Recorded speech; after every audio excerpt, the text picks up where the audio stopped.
perlu memikirkan sesuatu. Ada satu hari tu kata Datuk Seri Jalal, dia kata dia dapat satu message dalam handphone dia, dapat seorang makcik minta duit RM30 pun jadilah, sebab dah 3 hari nak makan tak ada lauk. Jadi beliau terkesan sungguh dengan keadaan begitu. Sebab beliau ada ni yang menghantar mesej tu adalah ibu tunggal. Dan semua ini rakyat tidak boleh tahan lagi dah. Dan pimpinan kerajaan tak boleh lagi nak bertolak ansur ataupun berlengah-lengah. Kena dicari upaya macam mana mahu membantu rakyat. Ini rakyat sudah semakin teruk ni. Sebab kita akan mengalami lagi, mungkin kita akan ada tambahan total lockdown sampai 24 hari bulan. Keadaan semakin genting. Jadi menteri-menteri usahakanlah. Kalau tak nak, berhentilah kalau tak tahu nak buat kerja. Itu aja bagi saya. Dan saya menerima coretan daripada saudara Muhammad Azmi daripada Kelantan. Dia kata inilah coretan seorang peguam, sahabat dia. Peguam ini menghantar kiriman, saudara Hashim Junaid. Indikator kami, dia kata ini peguam menghantar pada mesej pada dia. Dia kata indikator kami di mahkamah menunjukkan keadaan kewangan setiap yang tertuduh meruncing. Apabila ramai orang yang tertuduh memilih untuk tidak membayar denda. Sebaliknya, mereka memilih hukuman penjara. Mereka lebih rela menjadi seorang banduan daripada membayar hukuman sebagainya. Begitu juga apabila tertuduh ditahan reman sementara menunggu pembicaraan untuk kena bayar jamin untuk keluar daripada tahanan reman pun, mereka memilih untuk terus tinggal dalam lokap. Dan ini dia kata adalah kerana mereka lebih rela untuk berada di penjara daripada duduk luar. Kerana paling tidak duduk dalam penjara katanya, walaupun tempat sempit, walaupun susah macam mana pun, tapi ada tempat tinggal, tempat teduh, ada makan sekitar dalam RM41. Sedangkan di luar belum pasti dia dah dapat makanan. Ini keadaan Saudara Rosli Desbado. Ini keadaannya sebenarnya. Akhirnya mereka yang di mahkamah bila nak diatur hukum, rela tak apalah. Sebab dah tak ada upaya lagi untuk meneruskan kehidupan. Kemudian saudara, yang kita minta adalah bantuan moratorium. Dan kita minta supaya dikeluarkan wang daripada kumpulan wang simpanan pekerja. Ini hampeh punya kerajaan ni, dia bagi syarikat berlesen.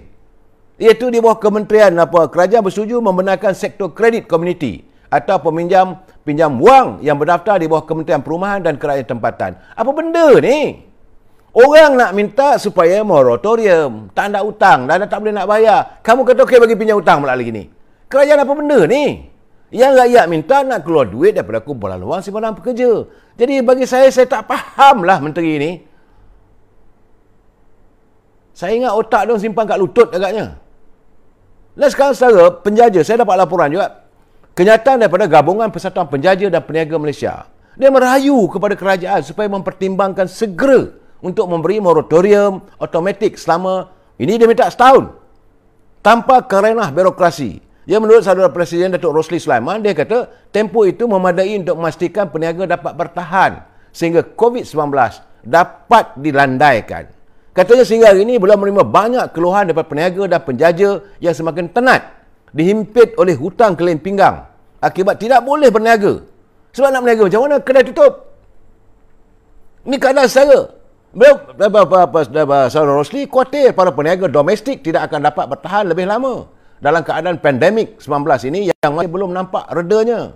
Jadi moratorium automatik sekurang-kurangnya diberikan dalam tempoh ni, paling tidak pun dapat membantu mereka untuk menghilangkan kerunsingan.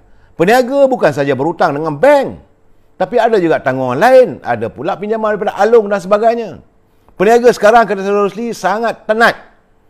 Sampai bila boleh mereka bertahan kalau dalam keadaan sebegini. Ada yang pinjam RM100 antara satu sama lain. Pergi ke kedai sebelah tu minta RM100 pinjam. Habis tu dah berpusing, meminjam dah berpusing-pusing sama mereka. Ini kerajaan tak fikir ke? Anda yang berada di anyong kuasa di Putrajaya tak fikir ke Kementerian Kewangan ni? Nah, ini bukan kalangan rakyat biasa ni, mereka yang buat meniaga ada gerai. Dah tak boleh nak meniaga dah sekarang. Kalau kerajaan nak bagi moratorium kepada peniaga, salurlah kepada PBT dan sebagainya. Ini sebenarnya. Dan saya tengok gambar ni. Saya menerima kiriman gambar. Ramai peniaga terpaksa menutup perniagaan kerana ketiadaan pelanggan. Adalah kerana kedai-kedai. Banyak yang terima kat saya. Jadi, bagaimanakah keadaan mereka untuk menampung kehidupan? Jika kerajaan tidak memberikan bantuan, lebih ramai lagi golongan M40 akan menjadi B40. Golongan miskin pula akan tergolong kepada kumpulan miskin tega. Ini yang paling kita takuti. Sebab jumlah B40 ni begitu ramai dan mereka akan tergolong sebagai kumpulan miskin tega. Miskin tega ni dah tak ada lah. Ini miskin tega ni yang selalu saya katakan, papa kedana. Kerajaan kena fikirkan. Sebab saya kata, yang tuntutan paling mudah beri moratorium. Saya tadi rasa-rasa nak pecah mini pintu bank tu. Rupanya bila nak bayar wang luang ansuran kereta ada interest. Tertunggak, kena interest lagi. Dalam keadaan sekarang bukan minta moratorium memang tak dapat. Ada pula kena tertunggak, ditambahkan lagi dengan Allah. Sepatutnya lagi dalam 4 bulan 5 bulan lagi selesai lah hutang tu, tapi ditangguh lagi jadikan sampai 6 bulan.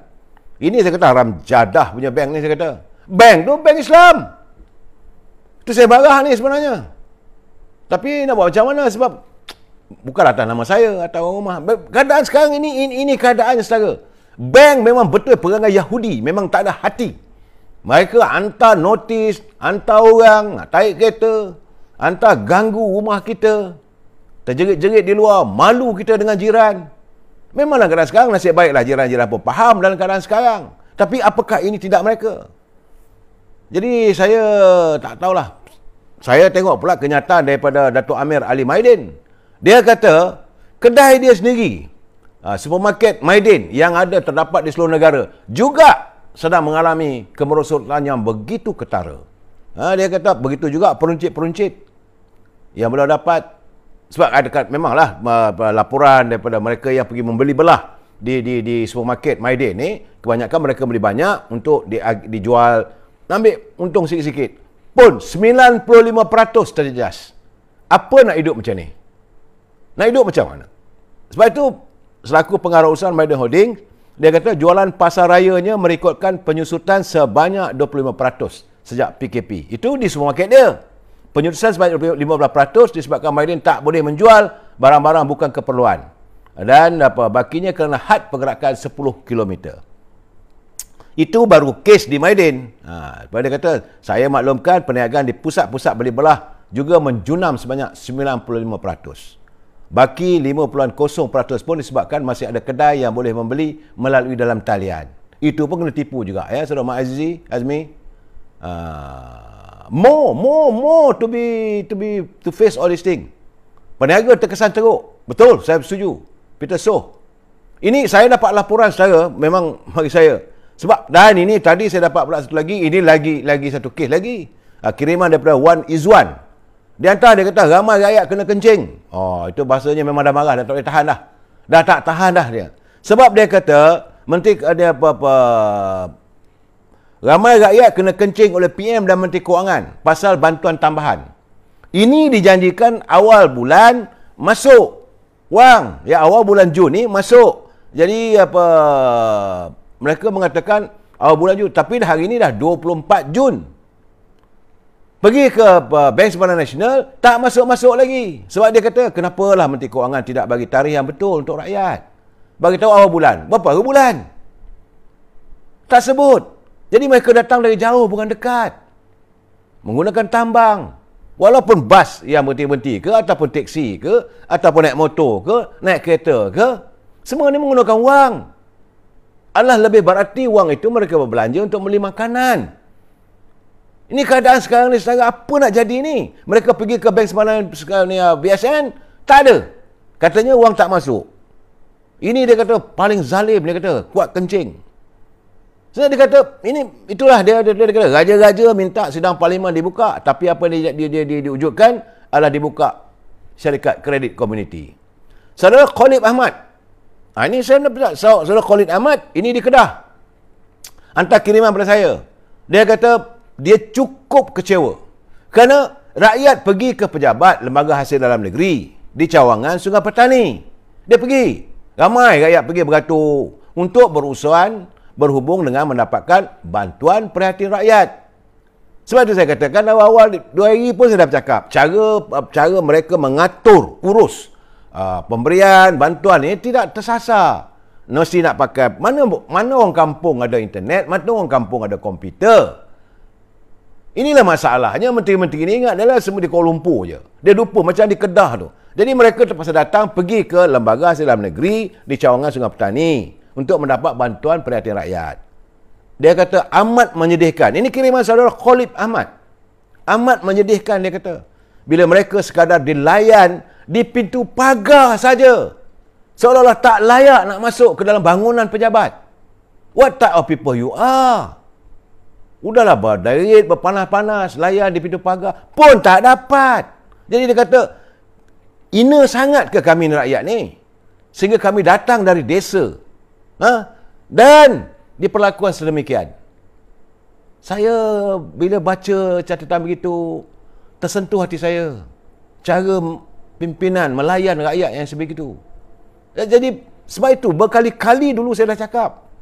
Ingat, dalam anda mau memberi bantuan, anda bercakap, memberi perutusan, bantuan prihatin, Makcik Limah, Makcik Kia, Pak Saleh, sampai ke? Benda tak sampai jadi macam ni. Jangan cakap saja. Jadi akhirnya kamu jadi seorang yang pembohong. Rakyat ditipu rasakan. Sebab saluran tak kena. Dulu zaman kami Kerajaan Barisan Nasional, dulu kita buka kaunter. Boleh. Gunakanlah segalanya, pegawai kebajikan masyarakat. Gunakan apparatus yang ada. Kenapa tak guna? Kenapa mesti pergi ke pejabat lembaga hasil dalam negeri saja? Kenapa mesti pergi Bank Simpanan Nasional saja? Kenapa tidak di kampung-kampung ada tok pengulu, ada tok penggawa, ada imam masjid, ada? Gunakanlah mereka. Kenapa kamu baral sangat? Kamu menghina rakyat. Keluar TV, jangan risaulah, kita beri wang bantuan, prihatin. Untuk RM600, RM500, anak muda RM100. Besar sangat RM100 untuk anak muda. Saya rasa terhina sangat.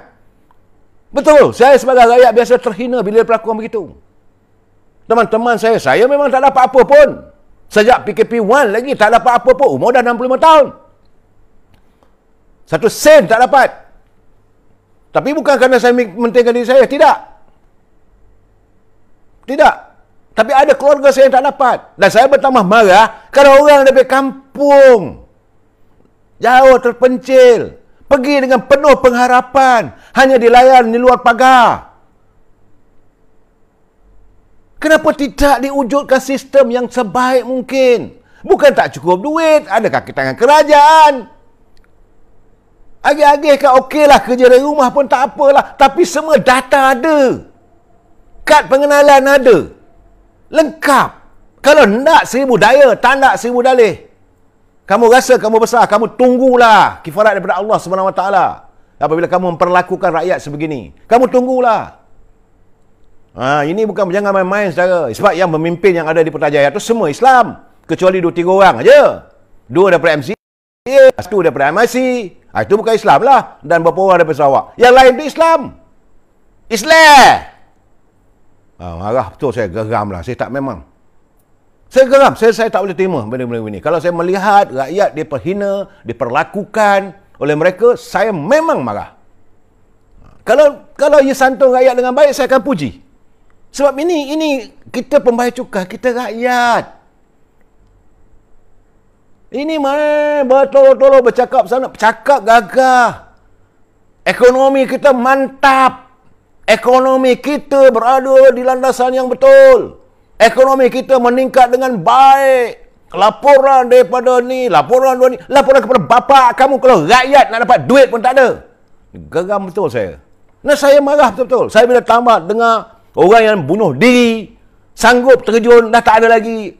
Keluarga berantakan, suami isteri bergaduh, berpukul-pukul. Anak melihat bagaimana ibu dia kena pukul dengan bapaknya. Sebab tak dapat lagi menahan emosi.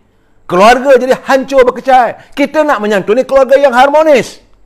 Kita bukan nak cari keluarga yang berantakan sepanjang masa.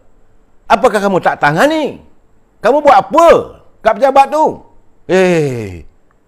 Sebab itu, saya dapat kiriman dia kata, tengok pun dah letih lah. Macam kita tak faham lah tentang politik ni. Betul dia kata, dalam politik masing-masing ada agenda. Masing-masing juga ada perancangan. Susun sana, susun sini. Rakyat tak disusun. Bantuan pada rakyat tak dipukul.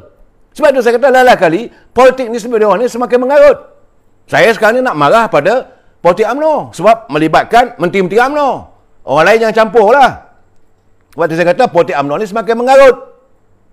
Mengarutlah macam semalam saya cakapkan. Dengan modalkan 25, hari ni kononnya 34. 34 SD. SD ini surat akuan bersumpah menyokong seseorang. Kena nak lantik sebagai Perdana Menteri.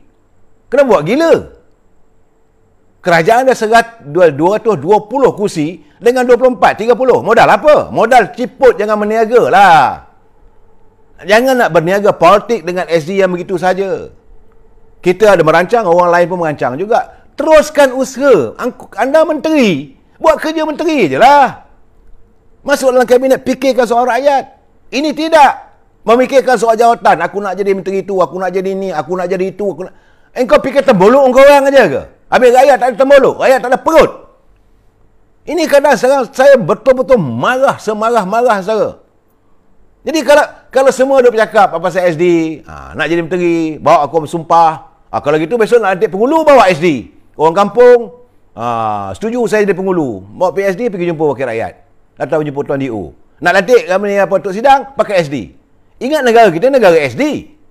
SD. Dan sekarang ni pula, bila dalam keadaan begitu, nak melampiaskan kemarahan. Ugut Presiden. Astaghfirullahaladzim. Kamu siapa?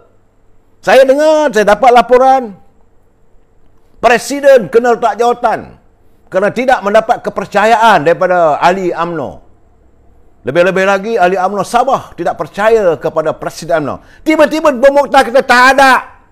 Kami warga Sabah kekal berdiri di belakang Datuk Seri Zahid Hamidi. Apa nak buat? Nah, kenapa anda mencipta naratif yang bukan?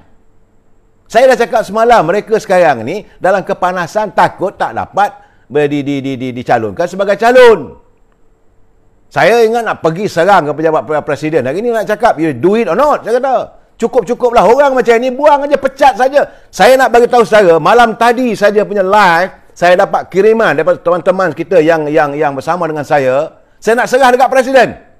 Beribu orang cakap, please sack them. Buang, pecat. Nak this reality saya.